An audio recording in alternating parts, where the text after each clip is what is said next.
that the standard narrative, that the standard narrative, that the standard narrative, You'll finish. has holes, has holes, that the standard narrative, that the standard narrative, that the standard narrative, You'll finish. has holes, has holes. This is a topic that when you're the beginning student of knowledge, you're like, what is all of this going on? What is all of this going on here? When you go a little bit more, you learn to simply memorize what your teachers say and regurgitate it out. And you don't fully comprehend. When you do a deep dive is when things get very, very awkward. That the standard narrative, that the standard narrative, that the standard narrative, You'll finish. has holes, has holes, that the standard narrative, that the standard narrative, that the standard narrative, You'll finish. has holes, has holes. And I don't think it is wise to bring it up. Why didn't I say it? Because it should not be said in public. Because it should not be said in public. I don't want to get into that issue. I don't want to get into that issue. I don't even want to be explicit. It should only be discussed amongst those who are familiar with this science. It should never be brought up in public. This is not something you discuss amongst the masses, ya akhi. It's not wise. It's not wise. That the standard narrative, that the standard narrative, that the standard narrative, You'll finish. has holes, has holes, that the standard narrative, that the standard narrative, that the standard narrative, You'll finish. has holes, has holes.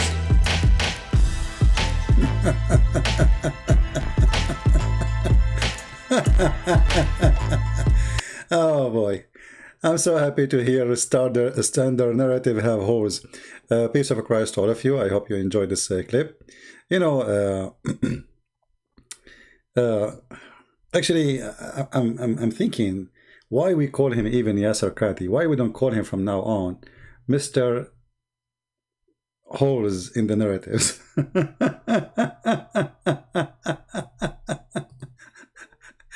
If you search for the word hole in the narrative in YouTube, what you will find? Unbelievable.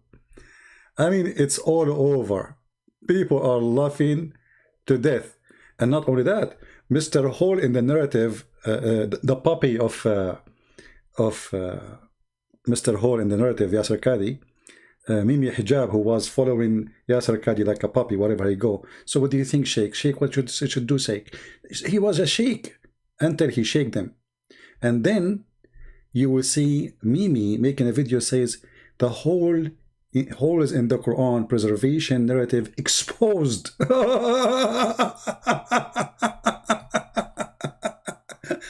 This is the guy remind me. He wanted to expose me. You know, so he claimed that he can debate me, and then we called him, and then he played my voice saying to our Muslim women, suckle me. And he make a video called Christian sexual predator.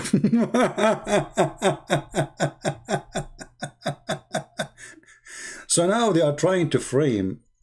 You see, this is what the Muslims do. I'm talking about those who they work as a business in YouTube. This guy now, he is their enemy, and I feel sorry for him. But this is what they do. And Yasir Qadhi is trying to frame David Wood, saying he is a person who speaks bad language, he is a bad person. And this is exactly what they do to everybody who speaks against Islam. If you remember this video here, a Muslim woman, she called me, and she starts speaking dirty about Jesus. The filthy Mimi Hijab, he cut the video, and he play, when I called him to debate him, we called to debate, but because he is too much intimidated to do so, he knew he's no match. The same as Yasir Qadhi, the hole in the narrative. So what he did, he play little tiny part of the video, like 15 seconds. But the video was not me saying to her, suckle me. It was his sister saying the following. You are a pagan? Did you kiss a stone or not? Do you kiss a stone? Who created the black stone? Who created the black stone? Who created the black stone? Jesus? Jesus? No, Jesus don't create stones. He created the whole world. But you Muslims kiss you Muslims kiss his stones, right? Why your prophet kissed a black stone? Did he kiss the black stone? Jesus kissed nothing. Your prophet did. Why your prophet kisses stones? Okay, Jesus do more actually. Worse actually. He play with his mother boobs. Tell me why he's doing that. He play with his mother what? Boobs? You must be okay. You see, guys. You see how savage they are. Look what she said. Oh no! Look what she said. Look what she said. Like you. Okay, show me. Okay, show me a verse. Show me a verse. Really? Show me a verse saying that Jesus he played with his mother. Show me a verse. Show me a verse saying that Jesus he played. Listen. You are obviously a trashy person. You just insulted Jesus for no reason. You say Jesus he played with his mother boobs, right? Okay, listen. You are a liar. Number one. Number two. It's your prophet who order women to give their boobs to strangers. Is that true or not? No, it's not. Can I suckle you? Okay, let us read the hadith then. Can I? This is the part they cut from the whole video. Do you see how trashy they are? They cannot debate us. They cannot refute us. So they try to frame us. And they make a video saying, and Mimi Hijab, he opened his mouth like, wow, and he have Fifi next to him. Whoa, did you hear what he say? Is that how Christian people talk? And now, this potato, Yasir Qadhi, is trying to do the same with David Wood. If we go to the video, let me open it. Actually, I did not open it yet here. Let me make it ready.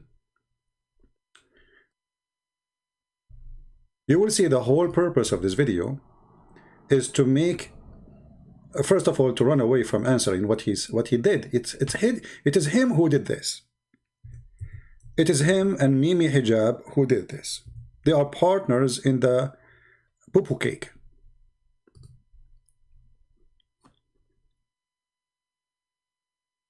He cannot refute David. What? So what we will do? How we can refute him? Listen carefully and laugh with me. I'm sure many of you saw the video already.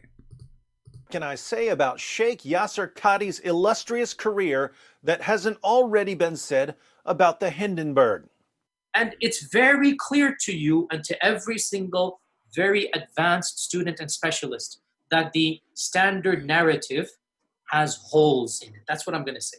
The standard narrative does not answer some very pressing questions. Sheikh Yasir Qadhi and Mohammed Hijab are in a race to see who can destroy Islam the fastest, and they're both winning. Dr. Qadhi, the Usain Bolt of wrecking the Quran, just decided to celebrate Christmas on Thanksgiving by giving us another 27 ways to refute his religion. His Christmas on Thanksgiving Day gift is titled Library Chats Number 10, responding to Jay Smith and David Wood on the holes in the narrative controversy. There are some typos here. It should say Library Tantrums Number 10, whining about Jay Smith and David Wood in this holes in the narrative conniption. The ever boastful Dr. Qadhi declares that he lays the smackdown on Islamophobes and Christian missionaries, and he invites viewers to like, comment, and share, although it's hard to comment since he already blocked comments. Now, if you watch the video, you will see he never answered anything. He is just slandering people, and yet he speaks about mouth, which is bad mouth. They cannot refute you, so they try to frame you. They call you all kind of names they can. So what Yasir Qadhi, how Yasir Qadhi, he refuted? I mean, I don't know, he is refuting who? I mean, it's you who said hole in the narrative. It's not this guy. This guy, he heard you. David, he just heard you. And, you know, the problem, they are going crazy because now every Christian saying to them, wherever they go, there is a hole in the narrative. Actually, I think Yasir Qadhi will not be remembered by his name anymore. Time will come and, you know, I mean, he's not an important person, but let us say for the sake of argument, I mean, YouTube became like a history book. People will not remember the name of Yasir Qadhi. They will remember there is a hole in the narrative. Like, oh, the guy who said there is a hole in the narrative. Like, do you remember Dr. Yasir Qadhi? No, not, the name doesn't ring a bell for you? Not really, I don't remember. Okay. What about there is a hole in the narrative? Oh yeah, I remember. Yeah. Just type hole in the narrative in YouTube and you will see endless numbers of videos made by Muhammad, and everybody want to refute the hole in the narrative, brother. All of them. I mean, non-stop. There is holes in the narrative. Even there is art about hole in the narrative now. Look at those Abdul. They are fighting. They are like, what this guy he did? I cannot believe it. And then even Fifi, you know, Fifi, the puppy, you know, there's hole in the narrative. We are going to refute him. Respond to Yasir Qadhi. There is hole, the standard.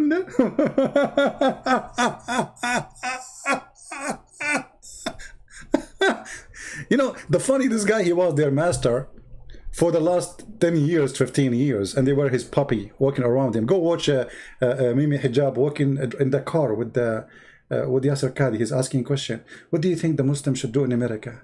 What do you think we Muslims should do in UK? What do you think about this sheikh? He called him always sheikh. Suddenly the sheikh is not a sheikh no more. The sheikh is a banana. And look at this guy. He thinking how he refute him. Have holes. You know, my friend, all of you have holes. Actually, your prophet used to leak. And we can show you the reference. He's a leaky prophet. And actually, Fifi, he is the one who leaked the email of Yasir Qadhi. This is why you cannot trust those people. You know, you see the Quran says, chapter 5, verse 51, take not Christians and Jews as friends. Well, nobody can take you as a friend anyway, because you Muslims, you all will betray each other. Who is the one who killed the caliphate? Muslims. Who is the one who killed the grandsons of Muhammad? Muslims. Who is the one who took army to kill Ali? Aisha. I mean, this is who you are. This is who you are. You have history of betrayal, the same, the followers the same as the prophet. Now, if we go back to the video about Yasir Qadhi, who is supposedly refuting David Wood, how he refuted him? Did he say anything? Did he answer anything? Listen carefully. Now, it is Thanksgiving, and as thankful as I am for Dr. Qadhi's generous gift, earlier today I deep-fried 2 turkeys, which my wife had injected with Creole spices. I ate half of one immediately, but I want to eat another half, so I'm just going to present one refutation in this video. But I'll have plenty of other refutations in the coming weeks, starting tomorrow. Today's refutation, in short, is that Dr. Qadhi has declared that we can completely dismiss his prophet and his religion due to the disgusting behavior of his prophet. We can simply look at Muhammad and proclaim, without ever examining the arguments of Muslim apologists, that this man cannot be a prophet of God. How did Dr. Qadhi relegate his prophet to the trash heap of history? Let's find out. In his response to my claims, Dr. Qadhi makes no attempt to actually refute anything I've ever said. Instead, he presents one long ad hominem.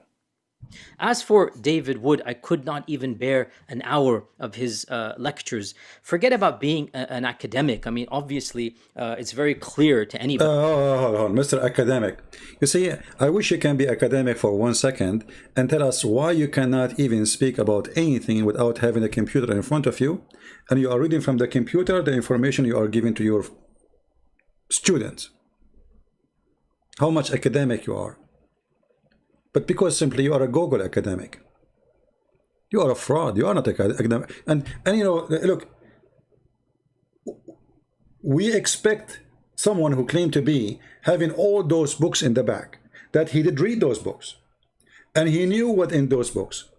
But the second you ask him a question, you will find that he is going to read from the computer what is posted in the internet, and 90% of it is false. But today we are not going to show you, I mean, how many things he said that are false, but let us focus on the one he claimed it's true. It is about David Wood. He found something about him. He discovered something. Yep. Start from the beginning. He presents one long ad hominem. As for David Wood, I could not even bear an hour of his lectures. Forget about being an academic. I mean, obviously, it's very clear to anybody that he does not have an iota of knowledge of Arabic, of the script of the Arabic, of... See? See?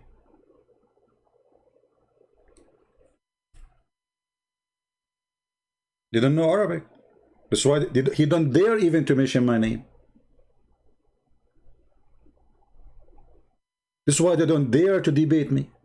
Because in order to escape the problem, oh, you don't know Arabic.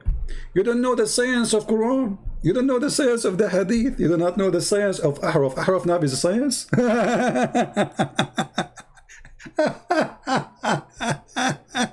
You don't know Arabic, do you? Well, I heard your Arabic, really. I mean, you read Quran, fine. But I don't think you can speak to me in Arabic. You know, I wish one day, Dr. Yasir Qadhi, me and you, we have conversation in Arabic. I'm not going to give you text to read. I want to see how you can speak Arabic. I want to see how good you are. And as long as you are saying the one who do not know Arabic, he have no right to discuss. So are you saying to me, all the Muslims have the right to remain silent? And as long only those who speak Arabic, they understand Islam, that's mean 90, maybe 95% of Muslims do not understand Islam.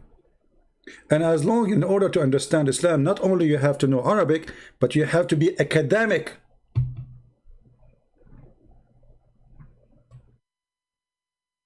I want people to be listening carefully and focus on what he said.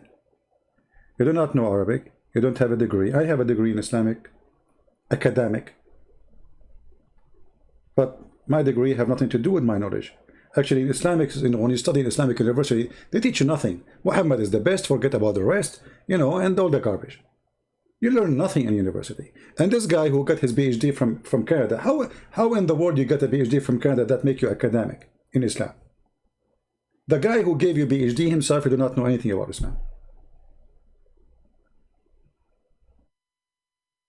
Have you ever heard of people who get PhD from someone who do not know anything about Islam?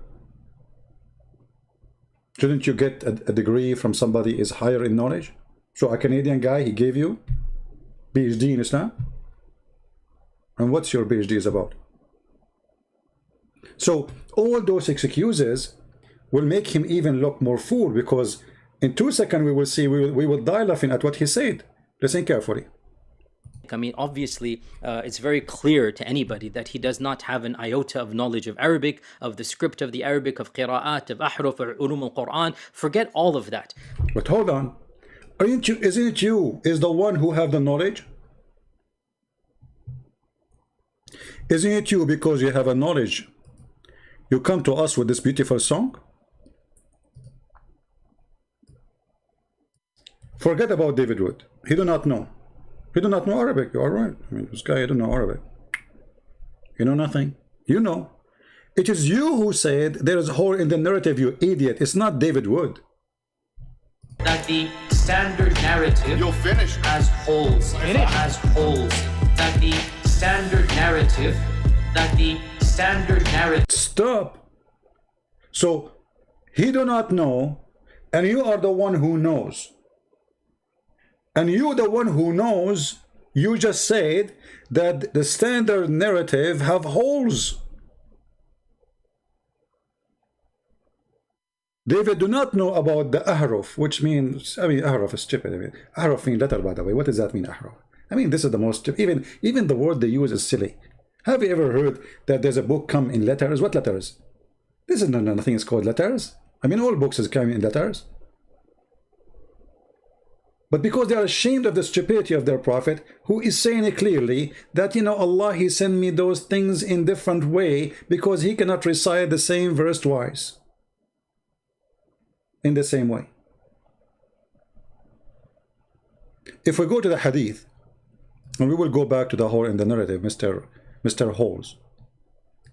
If we go in the hadith, you will find right away how hilarious Muhammad is.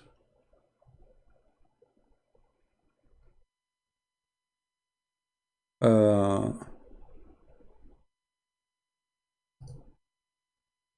let us see this one. Yeah. Mr. Hole in the narrative. Do you need really a PhD to understand this?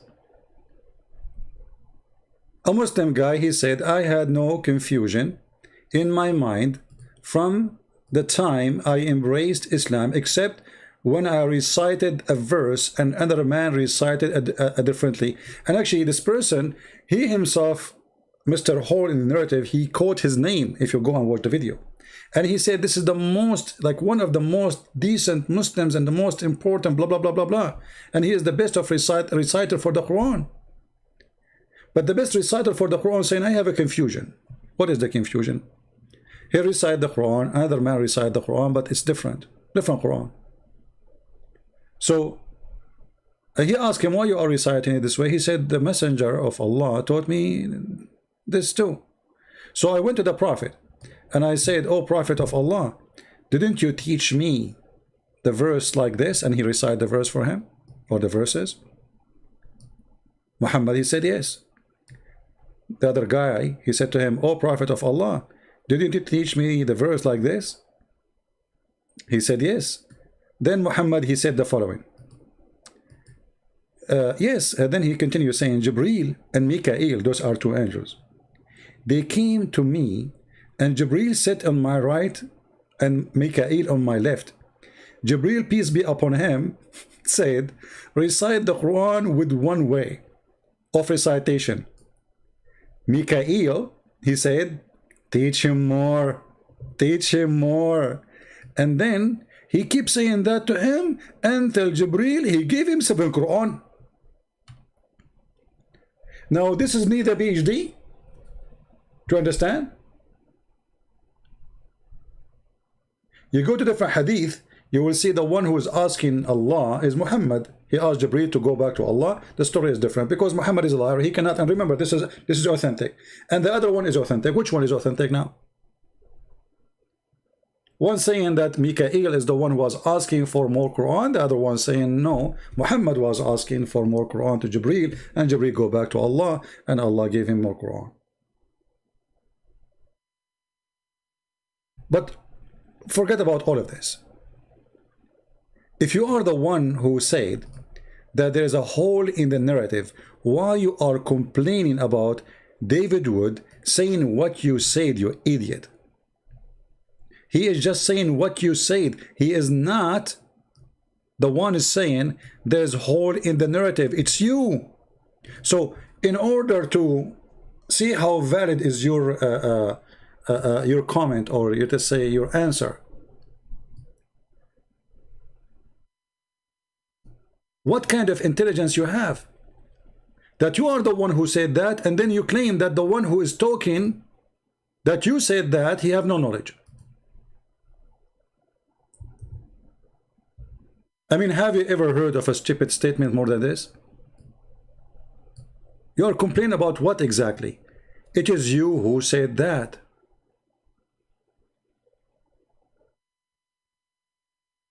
So you are complaining about what?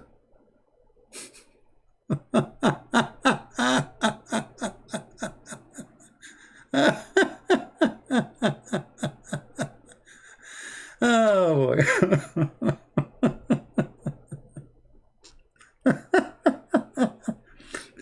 Look at this guy. This guy, I think this guy, he come once to my chat room. I forgot his name. I think his name, I don't know. I remember he came, and you know, there is a conversation. I don't know if it's him. Maybe. It was a long time ago. This potato is crying. I cannot believe it. I cannot believe it that he said that. I cannot believe it. How in the world you say that? You cannot do that to us. I converted to Islam because the Quran is preserved. Clarity Crew. Because the Quran is preserved? Are you sure that the Quran is really preserved? Who said so? Mr. Hall in the narrative? Like, I'm speechless. I mean, not only did that happen, happen, but both Mohammed Hijab and Yasir Qadhi consciously, after the fact, posted it and advertised it. It wasn't. You stupid, how you post it? We should hide it. What's wrong with you? You put the underwear of the Prophet on the front line in the yard between us and the Christian yard? And look how hypocrite they are. Hey, hold on, they corrected, don't worry. They delete it right away, don't you know? And you know, I mean, this is really stupid conversation. I'm just having fun. But isn't it the Quran says that Allah, He kills you, forget the Quran? Isn't it Allah in the Quran, He says He make you lose Quran? I mean, who is the stupid here? Who is the stupid here? And look at them. The guy, he told them the truth. All of them, they spit on him. You have to be a liar, so they will like you. And Muhammad Hijab now, they are blaming him. Stupid. You advertise for this, you stupid idiot. How you do that? Do you know how dangerous what you did? Do you know how many people are losing their faith now? We thought Islam is different. We thought Quran is preserved. I mean, I don't want the Quran to be preserved. I want to find back the breastfeeding for adult, the one I was asking the women about, suckle me. Can you get me back? As long as the Quran is not lost. Who is the Muslim when I give me the verses about 10 times adult feeding breast? 10 times, not 9 times. Your language about his usul being messed up. We've just seen him progress and just expose himself, but then he goes on to Muhammad Hijab's platform and starts giving the preservation of the Quran question. Like, I'm speechless. I mean, not only did that happen, but both Mohammed Hijab and Yasir Qadhi consciously, after the fact, posted it and advertised it. It wasn't like it was a slip of the tongue on. Commercial break. If you are a person who have a hole in the narrative and you are looking for a glue to close it, call right now 1-800 Yasir Qadhi. If that glue did not work, there is something Mimi Hijab he sell each time he go in his car. It is good for your hair, good for your eyes if they are burning you. Especially now, there's many people are crying because they found that there is a hole in the narrative. And now they are trying to close those holes with all kind of cement, glue, but it's not like nothing is working. The leak became bigger and bigger and bigger. They advertise for it. So instead of answering and be truthful with yourself, Mr. Hole in the narrative, you make a slander video, slandering people, calling them names, and by doing that, by the way, you expose your prophet, because now look what David will say to you. I mean, take it. Oh, here we go. You said he's a bad person because he have a bad language. What bad language? I never curse. David never curse. We read what is in the hadith. You see, this is what they do. I did ask the women that her prophet, he asked a woman to give her boobs to be suckled, an adult man. The second you quote what they have, they call you sexual predator, which means they are admitting that their prophet himself is a sexual predator. If you quote what their prophet says, you have a foul mouth. If you quote what their Quran says, you have a dirty tongue. If you read what their book saying, you are filthy, disgusting. This is what Yasir Qadhi is saying. Dr. Qadhi is correct in that I'm not an academic in the area of Islamic studies. I do have a PhD and 2 master's degrees in philosophy, which Dr. Qadhi would say is irrelevant because he believes that the only people who can even discuss the preservation of the Quran are academics in the field of Islamic studies. But I would argue that philosophy is a perfect background for these discussions because At the end of the day, philosophers specialize in examining arguments. David, I have, as long as you are a philosopher, I have a question for you. What is the philosophy behind a prophet promising his followers endless penis? Do you think this have to do, as long as you are a person of philosophy and logic, do you think this is like an like he was telling us about the future, that internet cable will be used between galaxies, like the Muslim have an endless penis? Because soon we will see how actually already he did. He said he have a bad mouth. He said David would have a bad mouth. I mean, look who's talking about bad mouth. A guy who follows someone who speak all kind of filthy words. A person, even his promises is disgusting and they are stupid. Endless penis. So your wife, she is next to you and your penis in China. And then you receive a call from Ching Chong. You need a translator. Oh, you can use Google. He will go and give you a ticket for your penis because you park it in the wrong spot. What is that? So when they speak about language, look who is talking. And now who care about who have a PhD, who don't? It is you who said, there's a hole in the narrative. What does guy have to do with this? Someone presents an argument and the philosopher examines the argument to see whether the conclusion actually follows. Why do I discuss the preservation of the Quran? Well, it's because countless Muslims over the past 2 decades have approached me and said, the Quran has been perfectly and miraculously preserved, right down to the letter. It's a miracle. So the Quran must be the word of God. True. Isn't it Uthman, he burned the Quran to preserve it? I mean, have you ever heard of a religion? They burned Quran to preserve the Quran. He burned the other Quran because they are different. How this is kind of preservation? I mean, look how stupid this religion is. From the beginning of Muhammad's life, the guy, he just died.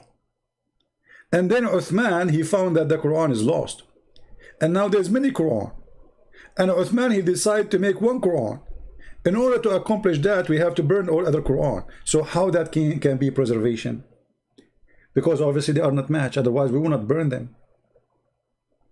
What is going to hurt if we keep those Quran? We burn them only, they are not the same. Every Quran is different from the other Quran. And now, even after every Quran is different from the other Quran and we burn the other Quran, even now we have a problem. It's called the hole in the narrative. Muhammad, he gave us 7 Quran, we cannot find them. That's an argument. According to Dr. Qadhi, when that argument is presented to me, I must remain silent. I can't critique the argument in any way or I'm overstepping my bounds. If you think I'm exaggerating here, just watch his video. He insists that only academics are allowed to criticize the claim that the Quran has been perfectly preserved. Why do Muslim scholars want us to stay away from this issue when Muslim apologists and preachers have made it the center of their dawah? Because as soon as we start examining this argument, it falls apart.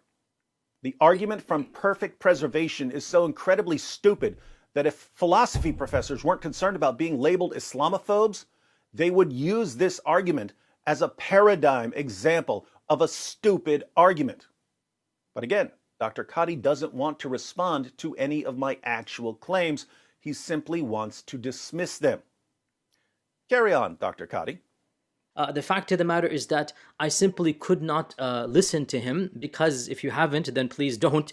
How does one put this? I mean, I have rarely come across somebody who is more vulgar, vile, foul-mouthed, noxious, repugnant, depraved. It's like it's like a dog.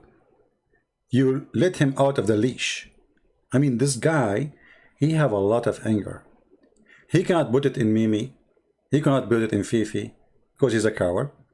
So he want to put it in the Christian guy. The one who is exposing you, you idiot, the one who is making fun of you, you idiot, is the Muslims. The one who is spitting at you is the Muslims. But you could not refute, and you could not fix the damage which you did and Mimi did, and Fifi did. So what do? You slander the one you can slander. But you don't dare to go and slander Mimi Hijab or Fifi, the one who leaked your email and he get you busted. Very trustworthy person. What does guy have to do with this? And as long as you are talking about vulgar language and bad language, let us see some languages. I'd like you to teach me manner. The Prophet said, there is no one of you whom Allah admit to paradise, but Allah will marry him to 70. By the way, marry him, huh? Marry him. Take the word marry. Marry him to women he don't know? Okay. To 72 wives, this is good manner. 72 wives. Sex group. 2 from the Houris and 70 from the inheritance of the people of hell. Here, there's a guy, he made a video, I forgot his name. I think it was her name, Sisi or Fufu, Zuzu, I don't know. And I said in this hadith, it says here that all those women whom they have a desirable front passages. And I said, well, this is about their vagina and this is about their breast. The guy, he said, doesn't say that, CP. Okay, what is desirable front passages then? They are people of hell, they are bad. They are coming from hell. Imported from hell for what purpose? For sex. I mean, do you see the good manner? Even Allah will import prostitute hookers. This is why they are imported, because they are good looking and they are expert. And they have desirable front passages. And you know, when a Muslim, he speak about good manner and bad language, as long as we are talking about desirable front passages, what about your God is speaking about desirable boobs in the Quran? Is that the language of God? I remember that he was speaking about the Song of Song, and then he found the name of Muhammad in the Song of Song, and suddenly the Song of Song became holy. But the Song of Song is a song of a man, he's a king. And he described things as he wish. This is not God talking. But when God, he speak to us about what he will give us in heaven, and what he described for us is their breast. What we will say to such a God?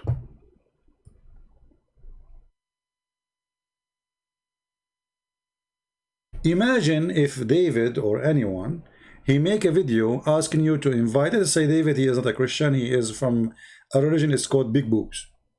And he said to you, if you believe in me as a prophet, my God will give you women with big boobs. That is not a bad language. What is the connection between believing in Allah and the big boobs of those women? I want to know.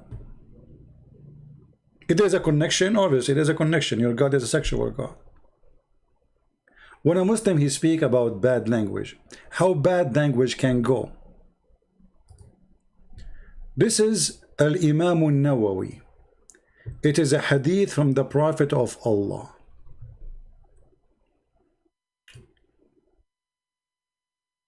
Who he speak about sexual intercourse, he did. I said, this is a sexual intercourse with animals. Muhammad, he did. The Muslim, they say, no, you are lying. I said, let us read the commentary of the hadith. Shall we? This is the interpretation of the hadith by their biggest scholar, not like this guy who call himself Sheikh from Pakistan, who do not know anything about Islam. He's just a Google guy.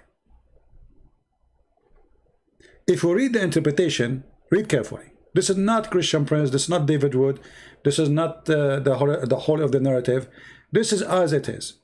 The meaning of the hadith, that is necessity, that the necessity to wash what? Your private part, your penis, excuse my language. If you don't like, by the way, to hear this, just leave. Before we start reading, this is dirty, this is disgusting, just leave. If there's kids around you, get out. It's of the necessity to wash is not limited to when a semen is ejaculated. Rather it when it is when the penile head hashf, you know, the word in Arabic is hashf, the head of the male penis, i.e. the head of the penis, penetrate the vagina. This is in their book. And then they continue. Then it's necessity for the women, for the man and the women to wash. There's no disagreement on this today. Even though there was disagreement on this by some of the early companions and other later. However, an agreement was later reached, and this is what we have shown and presented previously. Now we continue. Read carefully, please. Read carefully the holy language of Islam, the holy books of Muhammad. Our companion have said that if the penile head has penetrated a woman anus, or a man anus, or an animal or animal's vagina, or it is anus. What? A woman anus, a man anus, animal vagina, or it is anus. Then it is necessity to wash, whether the one being penetrated is alive or dead. Necrophilia religion. That's why Muhammad himself, he slept with the woman, her name Fatima bint Asad, in her grave. Young or adult. You can read the rest. You can find this translation in Answering Islam website. This is the good language, and you are talking about foul language. We can show you endless numbers of filthy language. All your religion is filthy. You know, this guy actually, if you go to YouTube and type the word sex and Yasir Qadhi,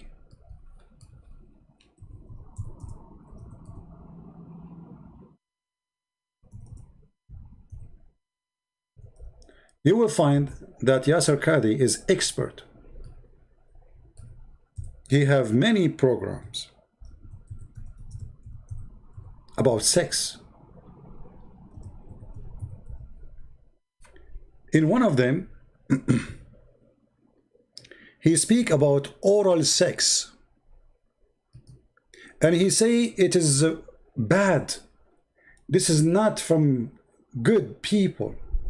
This is disgusting. This is even the Chinese, the East, you know, they consider this will not be done between a wife and a husband. This is between like a hooker and a man. But then we find Muhammad is saying that a woman, she have to taste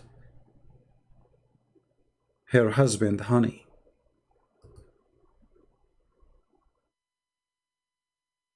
And the Muslim, they translate the word honey as a sweetness. If I go right now and open the dictionary, what I will find? What is the meaning of asila? You will not believe it. Asila mean sperm. Until she tastes his sperm. This is a prophet of God speaking about religion, saying to a woman she want to go back to her previous husband.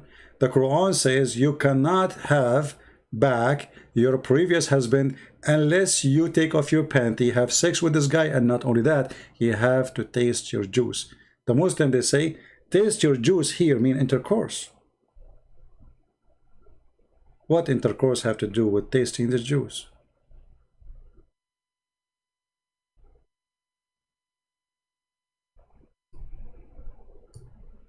Until he tastes your honey and you taste his honey. This is your translation. Let me open the dictionary so people, they can see. We are not picking things up. This is what the dictionary is saying. Let me find the dictionary first. The Muslim dictionary, we will not use our own. Because, you know, if you use your own, they will say is lying. Right? Anything you say, they will say you are lying. Let me open it. I will copy the word in the front of you. I will put it in the dictionary, and you tell me what kind of a prophet and what kind of language and what kind of religion make rule that a man a woman she cannot go back to her husband unless she sleep with a new guy. And this is in the Quran, by the way, not only in the Hadith. All right, we found the dictionary, but it's taking time to open. Let us see. I will put it for you on the screen.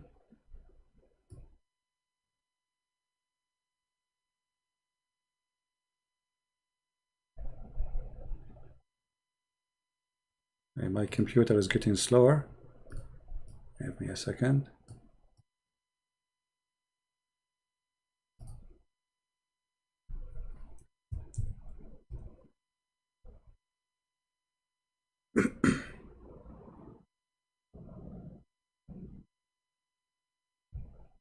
It's taking a lot of time to load. All right, here we go. We have the dictionary. We will put the word there in the front of your eyes. Asila.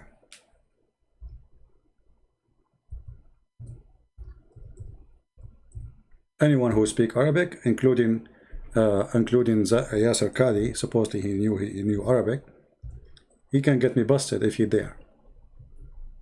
This is Asila. What Asila? Here it's coming as honey, as you see. You see Asila? But this is here the Sharia, Qanuniya, Al-Asila, orgasm. Do you see it? Orgasm. Until you taste his orgasm and he tastes your orgasm. A woman, she cannot go back to her husband until she tastes the orgasm of a new man, not the same husband.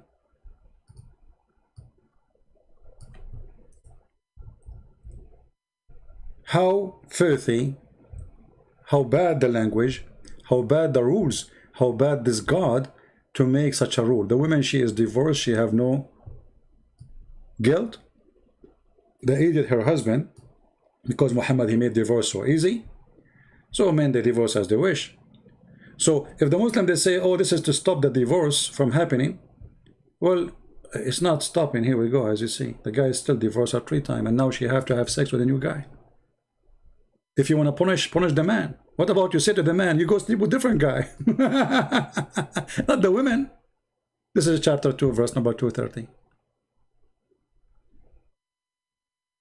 So because their prophet is a very bad person who speak a very bad language, when you quote what their prophet said, the Muslims accuse you to be a bad person. And actually what he is saying makes sense. The second you start talking about Jesus, nobody will accuse you of speaking bad language. The second you start quoting what their God is saying, what their prophet is saying, you are going to start using the word penis, vagina, etc. You have to. Because this is what it is. The argument from perfect preservation is so incredibly stupid that if philosophy professors weren't concerned about being labeled Islamophobes, they would use this. I don't know, for a second, when I showed you the word orgasm in the screen, was the screen on? I'm not sure. Let me see. Here we go. This is the word. Again, for those who did not see it, this is the dictionary, and this is the word al-asila. This is what Muhammad, he said to the women. You have to taste his asila, and he have to taste your asila. What the meaning? Orgasm. As simple as that.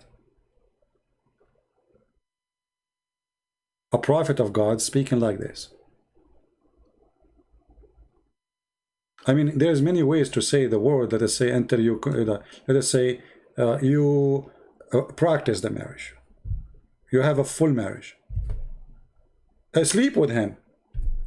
I mean, there's many words you can, but taste his juice and he tastes your juice.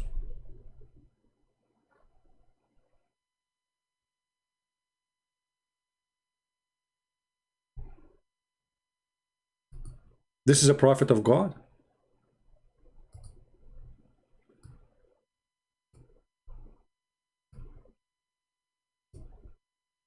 This argument as a paradigm example of a stupid argument.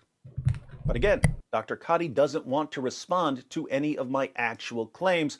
He simply wants to dismiss them. Carry on, Dr. Qadhi. The fact of the matter is that I simply could not listen to him, because if you haven't, then please don't. How does one put this? I mean, I have rarely come across somebody who is more vulgar, vile, foul-mouthed, noxious, repugnant, depraved excuse of a preacher. I'm starting to think that Dr. Qadhi really doesn't like me. No way. You're wrong, my friend. Whatever he is, David Wood, it is obvious to any person of faith, is not a man of God. I'm vulgar, so I'm not a man of God. But notice, if I married a prepubescent girl, took the wife of my own adopted son, bought, owned, sold, and traded black African slaves, had sex with my slave girls, and allowed my followers to beat their wives into submission, rape their female captives, and hire prostitutes, I'd be the greatest man of God who ever lived. Welcome to the perfectly functioning moral compass of Sheikh Yasir Qadhi. Nobody who has an iota of humility in front of his creator, nobody who wishes to claim to follow any prophet of God would ever be so vulgar as this particular individual. Wait. I just remember something. Hold on, David.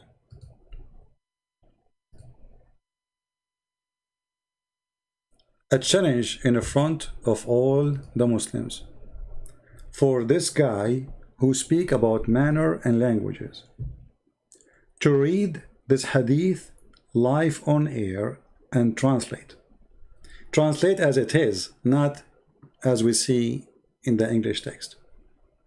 In the English text here it says this is Sahih Bukhari. They cannot say it's weak. It says, did you have sexual intercourse with her? Where it says, did you have, where it says that? Where in Arabic it says, did you have sexual intercourse with her? Where? Do you know, guys, what he said? This is the word in Arabic. Aniktuha. Go right now and say the word I said to any Muslim and see what will happen. Just try it. This is the street language. This is not intercourse.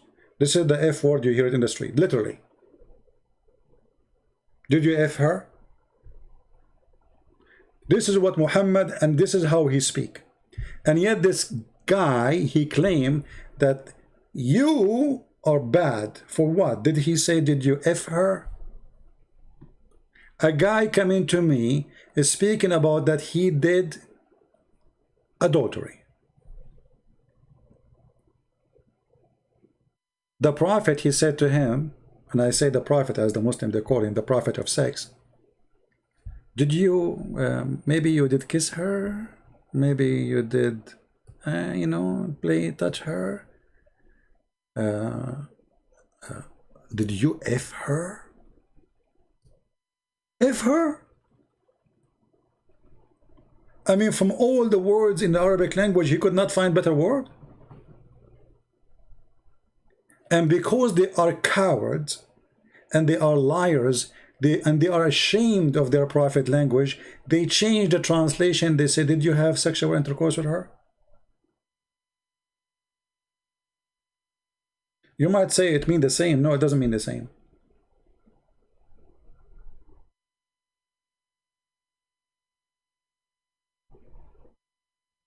This is a straight language. And this is a prophet of God.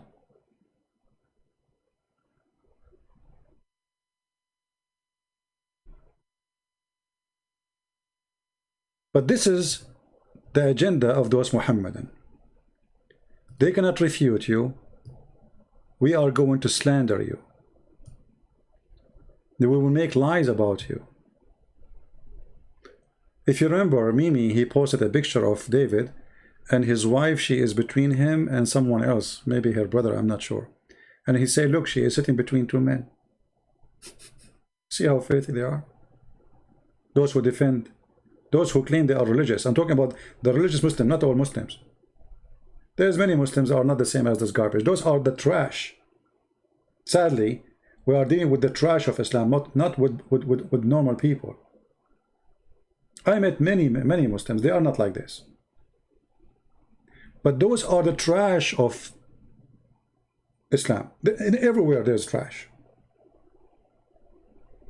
And Yasir Qadhi, I thought for a second he is a professional person. But the more I hear him, the more I notice that he is just the same as the trash. You know, tell me your friends, I will tell you who you are. Who was the friend of Yasir Qadhi? Why someone like Yasir Qadhi want to walk with a kid like Mimi? You tell me. What is in common between them? Garbage in, garbage out. Now, what does he mean when he says I'm vulgar?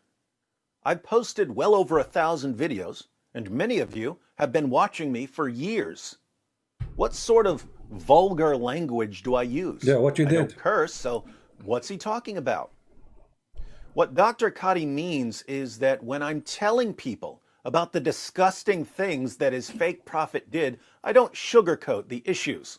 When the Muslim sources say that Muhammad walked around covered in semen, I say that he walked around covered in semen. When the Muslim sources say that Muhammad sucked on the tongues of little boys, I say that he sucked on the tongues of little boys.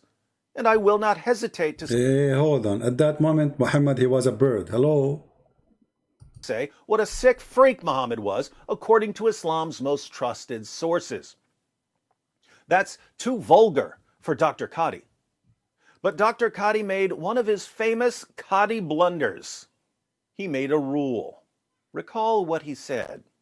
Nobody who has an iota of humility in front of his Creator, nobody who wishes to claim to follow any prophet of God would ever be so vulgar as this particular individual. Oh, hold on. Just remind me of something. I will find it. Let David Wood hear it. I mean, say what he going to say.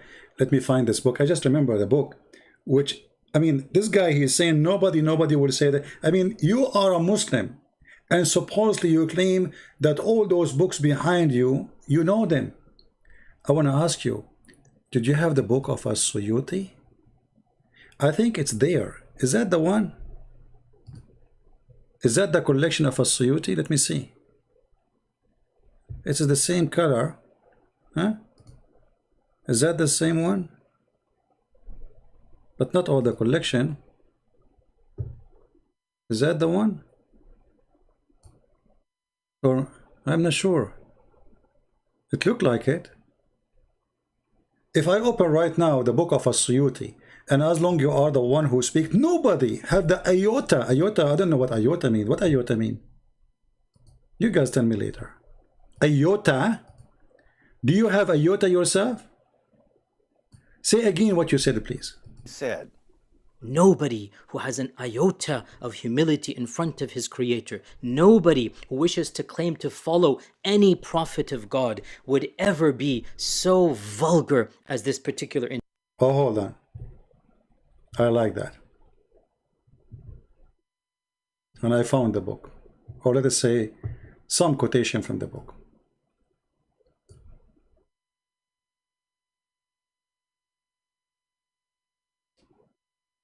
This is the book.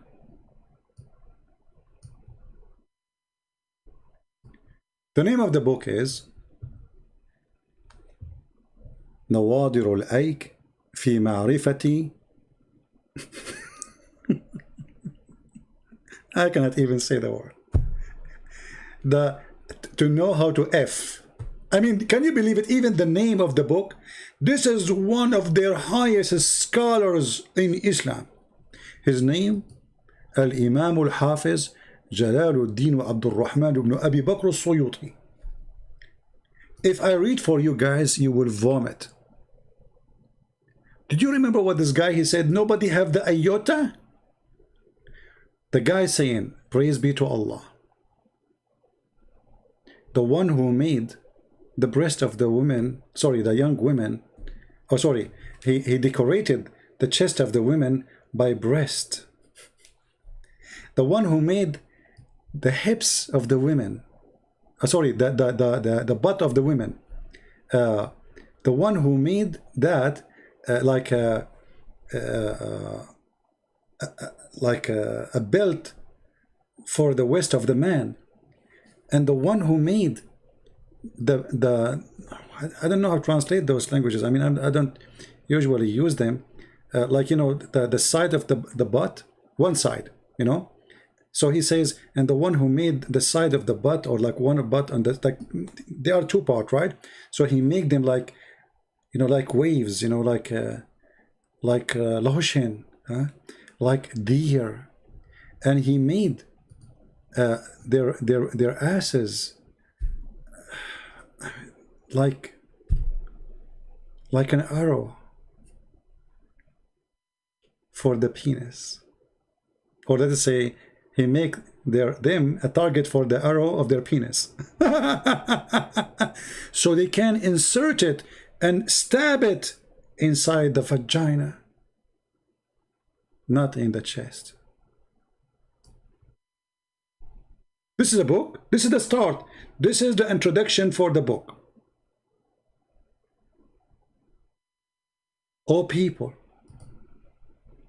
go F as you wish from the beautiful women, and spend your life eating, drinking, and effing, and ejaculating. Good for you. The one who made love of girls more than love of boys.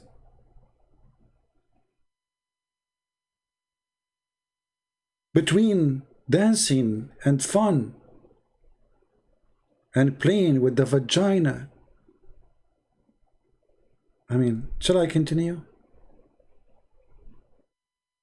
Shall I continue? He described how you lift the legs of the women. He described how she put her legs around your neck. He described, I mean, I can just do this. I don't think Google can translate, you know, perfectly, but we can try.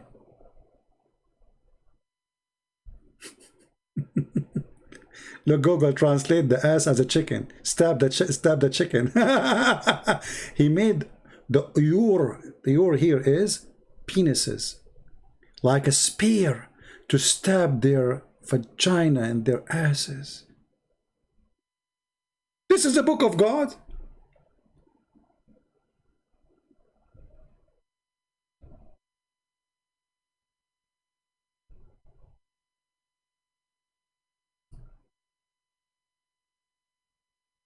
You kissed her, you lift her leg, you kiss her cheek, and you rub her breast with your private part, and then you suck her lips, and you start your massage. This is the book of God. This is a man who is explaining to the Muslims the gift of Allah to them, one of their highest scholars.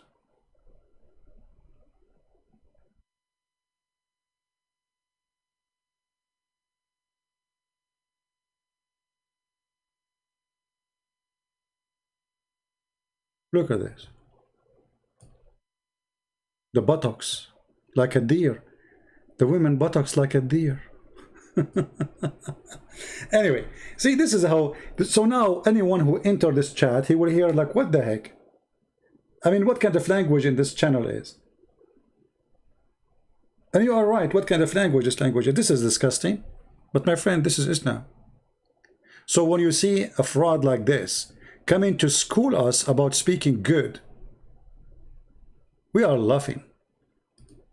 You are following a man, his name is Muhammad, and this is his religion. You see, if a Christian, he preached the gospel, the Muslims in Saudi Arabia, they will go after him, they will burn his house, they will kill him, they will kill his family.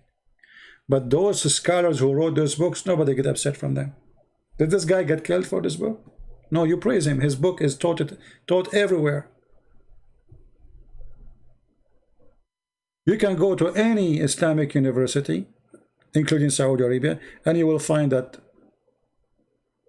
all his books are there. Anyone is upset? But they will be, why they will be upset? Their prophet is no better. What about a prophet? He say that the one who go to heaven, his penis will never go limp.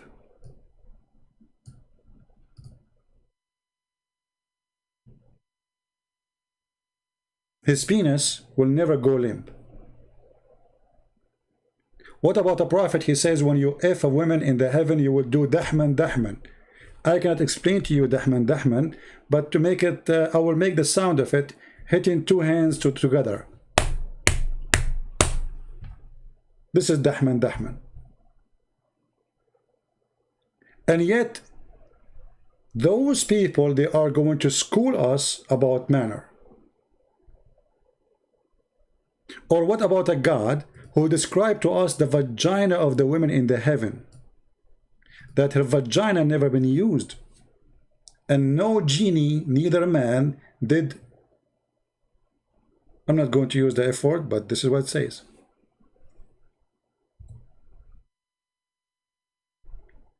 This is God.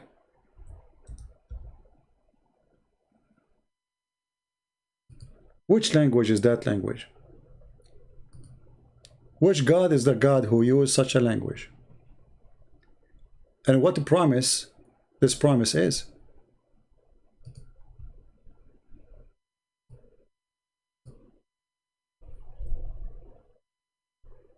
So this is our problem with Muslims and Islam and even with the Christians. Because we quote a filthy cult, it's called Islam, people, they get upset from us. But the purpose of this video this guy is making is just to slander David Wood, so you as a Christian, you will not listen to him. He's a bad person. Did you hear he said the word penis? Oh yeah, David Wood, he said that. But he is quoting what your prophet did. Did you hear he said the word vagina? Oh yeah, he did that. But he is quoting what your prophet said. So your prophet, he can say it, he can. Muhammad, if Muhammad say that, it's okay. Individual. No man of God would ever speak in such a vulgar fashion. Based on the authority of Dr. Qadhi, we can now conclude that Muhammad and his companions were not men of God. Dr. Qadhi is aware of the hadiths where Muhammad ordered his followers to tell certain people to go and bite their fathers' penises. There's a good discussion of this on the Muslim website, Islam Q&A. I'll link to the article in the description box. It was narrated from Ubay ibn Ka'b that a man boasted in an ignorant manner of his tribal lineage, so he told him to bite his father's male member, and he did not use a metaphor. The people looked askance at him, so he said to the people, I can see what you are thinking, and I can only say this, that the messenger of Allah, yada yada yada, instructed us, if you hear someone boasting in an ignorant manner of his tribal lineage, then tell him to bite his father's male member and do not use a metaphor. Now, can you imagine Dr. Qadhi's reaction if he started telling us about Muhammad and we responded, if you like Muhammad so much, why don't you go and bite his penis? How would he react? These men cannot be from God. They're disgusting, they're filthy, they're depraved, they're degenerates. But Ubay ibn Ka'b told people to go bite their fathers' penises because Muhammad ordered him to use this vulgar language. Dr. Qadhi's response? You know, when Muhammad, he said, A'idduhu bihinni abi, he's not only saying, go and tell him to bite his father's penis. That's not really what it just means. Because you have to go beyond the statement.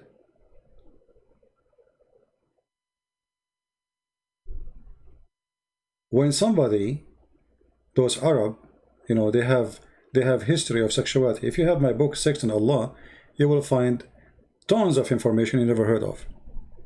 So those Arab, they have a history. They have different kind of marriages. They have different kind of relationship. Men, they sleep with men. Men, they sleep with women. Men, they sleep with boys. Men, they sleep with animals. Their lifestyle is very sexual. So bite the penis of your father. It's coming from where? What Muhammad he meant by that? Is the guy really is going to go and bite the penis of his father? Is that exactly physically what would happen?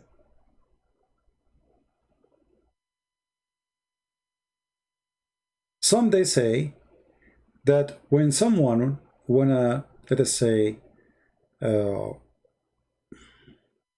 subdued someone, he make him bite it. Not literally bite it by biting with teeth, but put it there. Is a way of subdued. So if you are really proud about your father, go and be subdued and bite your father. Literally, do it. Let us see it, as long as you are so proud about him. Because this is what Muhammad culture is about.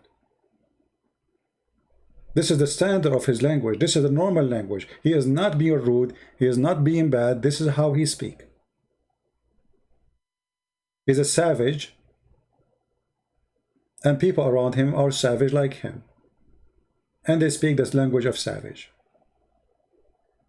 So what you expect from a savage prophet to say? You see, while Jesus was saying, the one who cursed you, forgive him, the guy, he did nothing. He just said, I am proud about my family. What's wrong with that? No, for Muhammad, you cannot be proud about your family unless they are Muslims.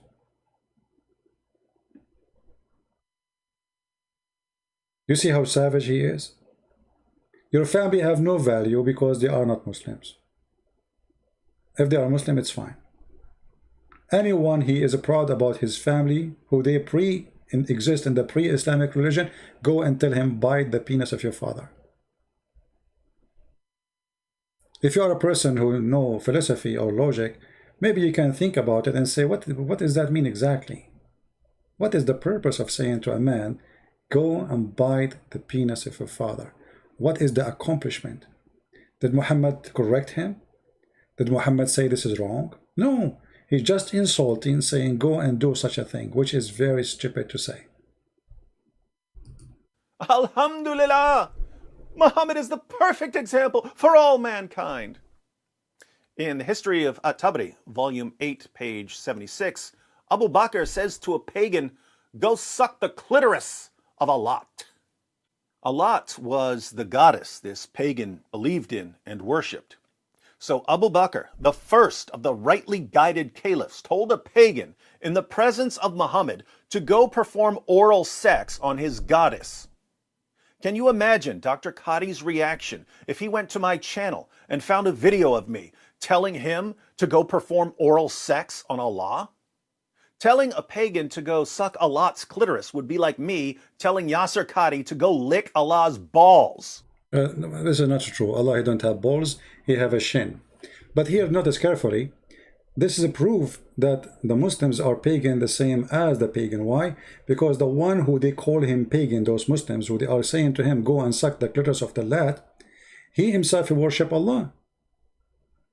You see, always people, they miss the point that those who they call them pagan, the Muslim they call them pagan, they are worshipping Allah too. The difference is, the Muslim, they want to worship Allah alone. The others, they want to worship Allah, and Allah have a companion, let us say assistants. So still they worship Allah. They believe Allah is Akbar, the biggest God. Allah is united, the moon God with the sun God. Allah and Akbar. Akbar is the sun God. Allah is the moon God. They have sex together. They have 3 daughters, Manat, Allat, Al-Uzza. Those daughters have a clitoris. One of them was the black stone, which is in the shape of a vagina.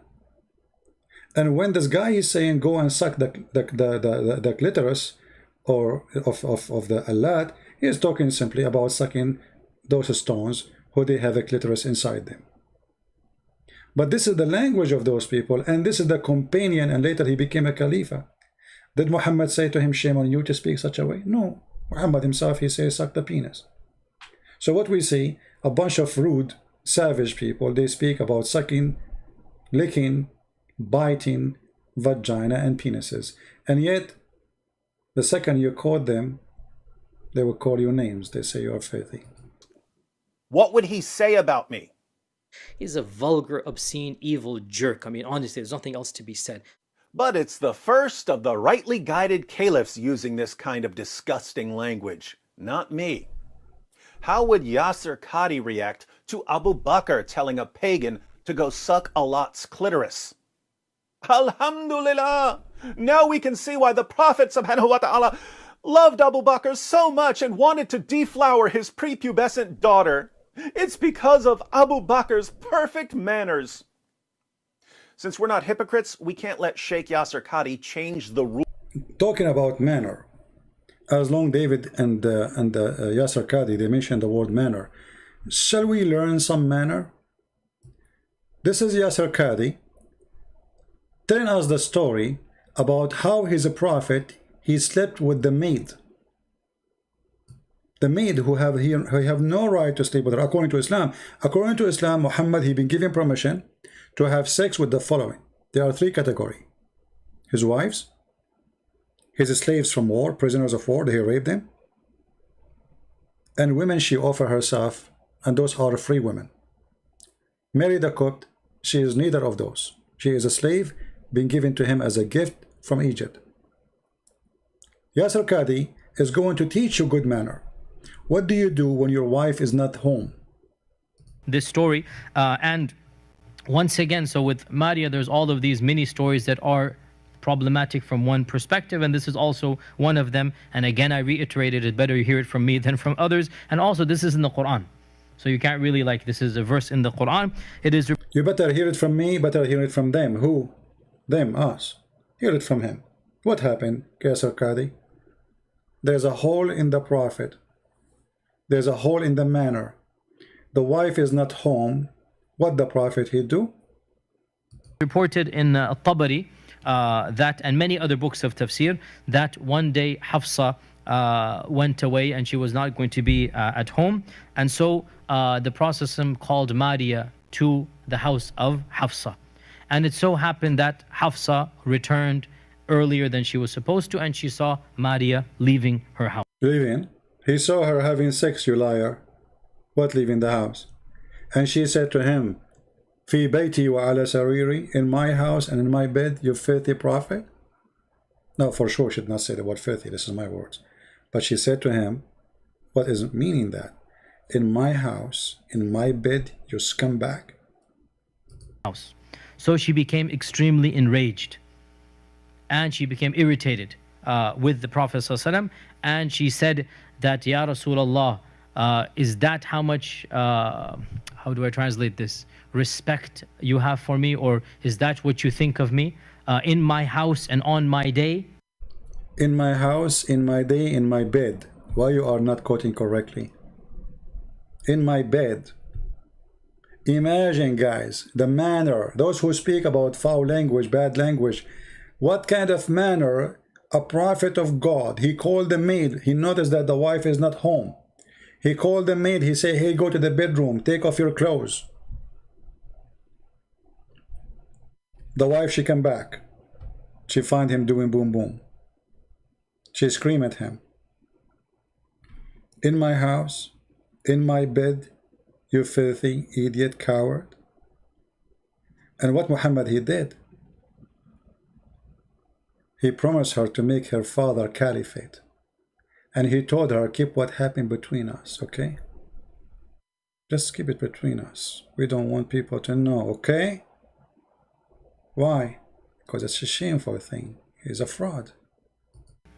And so the Prophet ﷺ continued to placate her and calm her down, and she basically was very emotional, and until eventually she made the Prophet ﷺ promise to never ever see Maria again.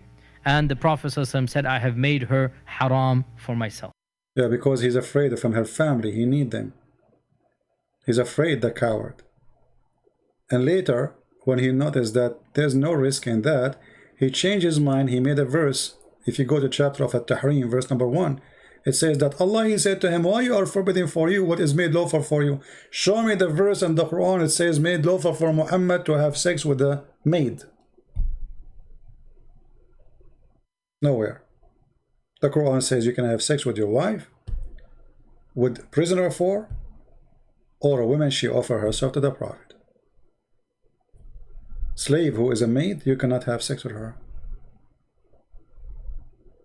But because Muhammad, he is God, he make verses as he wish. And now you will see, I don't know if you will say that or not, he convinced her not to tell anyone. Keep it between us. Okay, khalas, I give up. Basically, Maria is haram for me. I will never see Maria. I swear to Allah, by Allah, I'm never going to see Maria again. And did he say, I swear by Allah? So a prophet of God, he swear by Allah, he will not see Maria again, and then he came and he slept with her again. Do you see how decent he is? He swear by Allah, he will never have sex with her again. Not to see her. Sex, what see her? I mean, they didn't even have decency to say things as it is. Are you ashamed to say to have sex with her? You just said that. And then he told the women, his wife, don't tell anyone, okay? Keep it between us. he told Hafsa, he made Hafsa basically keep this between the two of them. And he said, do not tell Aisha. He's afraid that Aisha, she will find out that he is a fraud having sex with the maid too. I mean, this is how savage, this is how trashy this man is. And you are talking about David for his quoting your prophet? Go, David. Rules whenever it's convenient for his religion. According to Sheikh Yasir Qadhi, anyone who uses the sort of language I use cannot be a man of God. But Muhammad and his... Hey, David, do you have a maid at home? I don't know. Do you have a maid? I know you are not rich, but maybe you should think about having a maid. And then you can sleep with the maid. And then Yasir Qadhi will speak about your good manner. You're a good guy.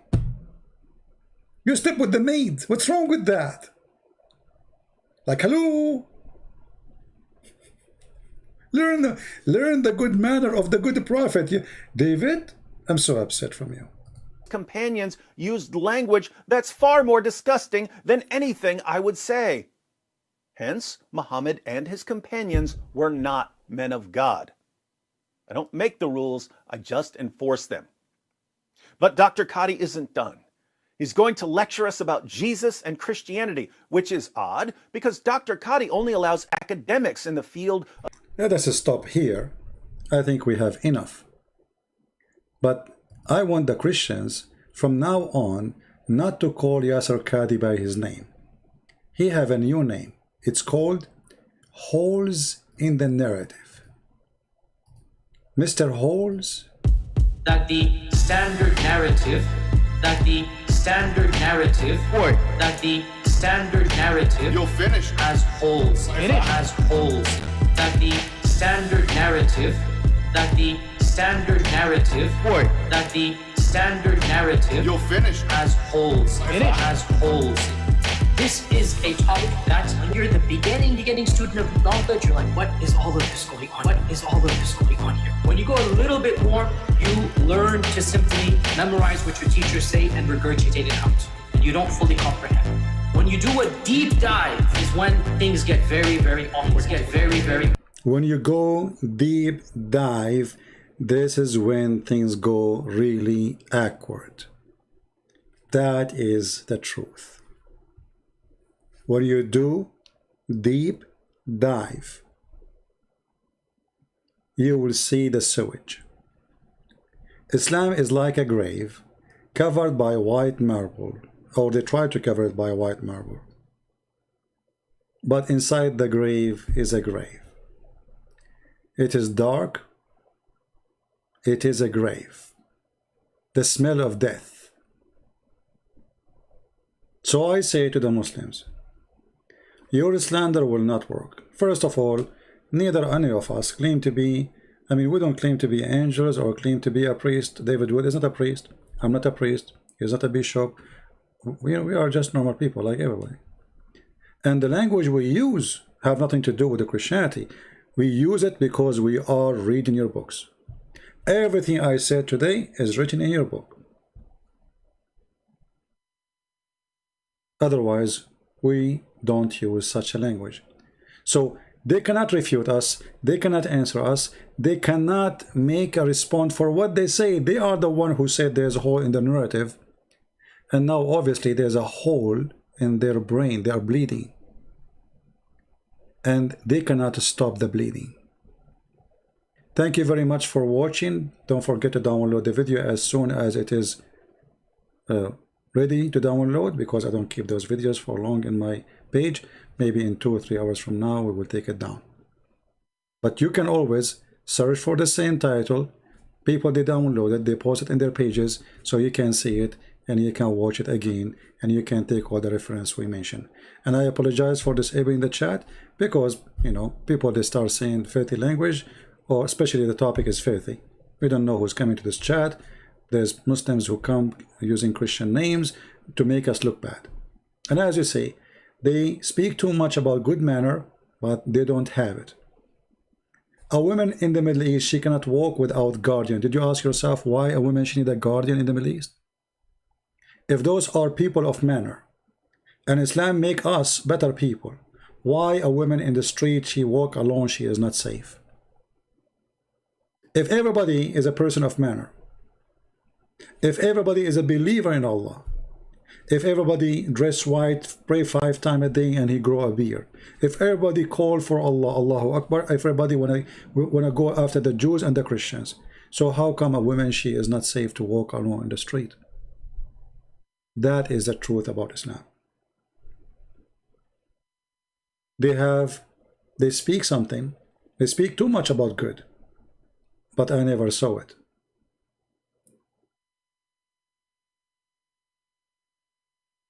Even this guy, he mentioned that Jesus said that from their fruit you shall know them. Well, how stupid you are even to speak about that. You just showed us the fruit of your prophet sleeping with his maid. Is that the fruit of a prophet of God? When David, he commits sin in the Bible, God, he condemned David, and David asked God for forgiveness. If you go to 2 Samuel. In Islam, God, he praised Muhammad, even his name is the praised one. For what? Sleeping with the servant, cheating in his wives, flirting with his own son, wife, when the husband is not there, and God knows what else. Thank you very much for watching. Feel free to subscribe to our Patreon, and you can read my books. You can find them in Amazon.com if you like to have some. We have them in many languages. Until we see you soon again, Christ is Lord, Islam is false, and yes, there is a hole in the narratives. Standard narrative that the standard narrative that the standard narrative You'll finish. has holes in it, has holes, that the standard narrative that the standard narrative that the standard narrative You'll finish. has holes in it, has holes. This is a topic that